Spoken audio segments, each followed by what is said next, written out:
ಹಿರಿಯರು ದೊಡ್ಡವರೆಲ್ಲ ಬಂದಿರಾ? ಕರ್ನಾಟಕ ಪ್ರದೇಶ ಕಾಂಗ್ರೆಸ್ ಸಮಿತಿ ಬೆಂಗಳೂರಲ್ಲಿ ಒಂದು ಪ್ರತಿಭಟನೆ ಹಮ್ಮಿಕೊಂಡಿದ್ದೀರಾ? ಹೈಕಮಾಂಡ್ಗೆ ಮತ್ತೆ ಮುಖ್ಯಮಂತ್ರಿಗಳು ಡಿ.ಕೆ. ಶಿವಕುಮಾರ್ ಅವರಿಗೆ ತಮ್ಮ ಮನವಿ ಹೇಳಿ ಸರ್. ಸರ್, ಏನಿಲ್ಲ, ತಾವು ಹೇಳದಂಗೆ ಪ್ರತಿಭಟನೆ ಅಂತಲ್ಲ, ನಮ್ಮ ಪಕ್ಷದ ಮುಖಂಡರಿಗೆ ಭೇಟಿಯಾಗಿ ಮನವಿಯನ್ನು ಮಾಡ್ಕೊಳಕ್ ಬಂದಿದ್ದೀವಿ.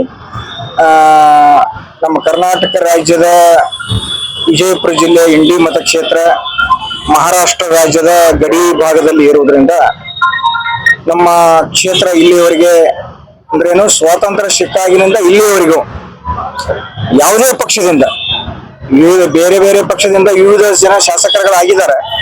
ಆದ್ರೆ ಯಾರಿಗೂ ಮಂತ್ರಿ ಸ್ಥಾನ ಸಿಕ್ಕಿಲ್ಲ. ಆ ಒಂದು ಬರ ಹಿಂಗಿಸ್ಬೇಕು, ಆ ಒಂದು ಕೆಟ್ಟ ಹೆಸರನ್ನ ಅಳಕಿಸಿ ನಮಗೆ ಈ ಸಲ ಕಾಂಗ್ರೆಸ್ ಪಕ್ಷದ ಯಶವಂತರಾಯಗೌಡ ಪಾಟೀಲ್ರು 3 ಬಾರಿ ಗೆದ್ದು ಬಂದಿದ್ದಾರೆ. Hat trick hero ಅನಿಸ್ಕೊಂಡಿದ್ದಾರೆ.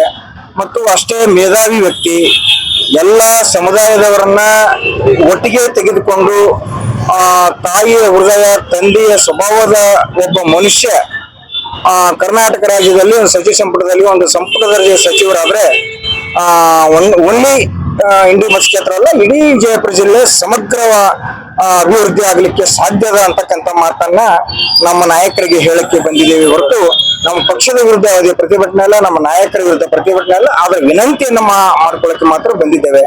ಆದ್ರೆ ನಾವು ಆಗ್ಲೇ ಡಿ.ಕೆ. ಶಿವಕುಮಾರ್ ಅವರಿಗೆ ಭೇಟಿ ಆಗಿದ್ದೇವೆ. ಮೊದಲನೇ ಸುತ್ತಿನ ಭೇಟಿ ಆಗಿದೆ.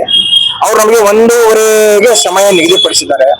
1:15ಗೆ ಹೋಗಿ ಮನವಿ ಕೊಟ್ಟು ಇನ್ನೂ ಎಲ್ಲ ಮುಖಂಡರನ್ನ ಸಮೇತ ಭೇಟಿಯಾಗಿ ಮನವಿಯನ್ನು ಮಾಡ್ಕೊತಾ ಇದ್ದೇವೆ. ಆದ್ರೆ ಡಿ.ಕೆ. ಶಿವಕುಮಾರ್ ಅವರು ಬೆಳಿಗ್ಗೆ ಸಕಾರಾತ್ಮಕವಾಗಿ ಸ್ಪಂದಿಸಿದ್ದಾರೆ. ಆಯ್ತು, ಅವರಿಗೆ ಮಂತ್ರಿ ಕೊಡೋಣ, ಒತ್ತಡ ಇದೆ, ಆದ್ರೆ ಇವ್ರನ್ನ ಮಾಡಬೇಕು ಅಂತ ನಾನು ಕೂಡ ಒಬ್ಬ ಮೊದಲಿಗ ಮುಖ್ಯಮಂತ್ರಿ ಆಗಿ ಹೇಳ್ತೇನೆ, ಅವ್ರಿಗೆ ಕೊಡೋಣ, ಹಾಗೆ ಆಗ್ತಾರೆ, ನೀವು ಏನು ಬೇಜಾರು ಮಾಡ್ಕೋಬೇಡಿ, ಅಲ್ಲಿಂದ ಇಲ್ಲಿಗೆ ಬಂದಿದ್ದಾರ ಅಂತಂದ್ರು. ಎಷ್ಟು ಜನ ಬಂದಿದ್ದಾರ ಅಂತ ಕೇಳಿದ್ರು ಸ್ವತಃ ಮುಖ್ಯಮಂತ್ರಿ ಅವರು. 2,000 ಜನ 20 ರಿಂದ 25 VRL ಗಾಡಿಗಳ ಮುಖಾಂತರ ನಾವು ಬಂದಿದ್ದೇವೆ. ಶಾಸಕರಿಗೆ ಯಾವುದೇ ಖರ್ಚಿಲ್ಲ, ವೆಚ್ಚಿಲ್ಲ, ನಮ್ಮ ಸ್ವಂತ ಖರ್ಚಿನಿಂದ ಬಂದಿದ್ದೇವೆ. ನಮ್ಗೆ ಯಾರು ಒತ್ತಡ ಹೇರಿ ಆಯ್ಕೆ ಮಾಡಿದ ಮೇಲೆ ಅಂತ ಶಾಸಕರು ಹೇಳಿಲ್ಲ. ನಾವೇ ಸ್ವಯಂ ವಿಚಾರವಾಗಿ ನಮ್ಮ ಸ್ವ ಇಚ್ಛಾಶಕ್ತಿಯಿಂದ ನಾವು ಬಂದು ನಮ್ಮ ಶಾಸಕರಿಗೆ ಮಂತ್ರಿ ಸ್ಥಾನವನ್ನು ಕೇಳ್ತಾ ಇದ್ದೇವೆ. ಮಂತ್ರಿ ಸಿಗುವ ಎಲ್ಲ ಲಕ್ಷಣಗಳಿದಾವೆ. ಮಾಧ್ಯಮದ ಮುಖಾಂತರ, ತಮ್ಮ ಸ್ನೇಹಿತರ ಮುಖಾಂತರ ನಾನು ಒಂದು ವಿನಂತಿಯನ್ನು ಮಾಡ್ಕೊತಾ ಇದ್ದೇನೆ.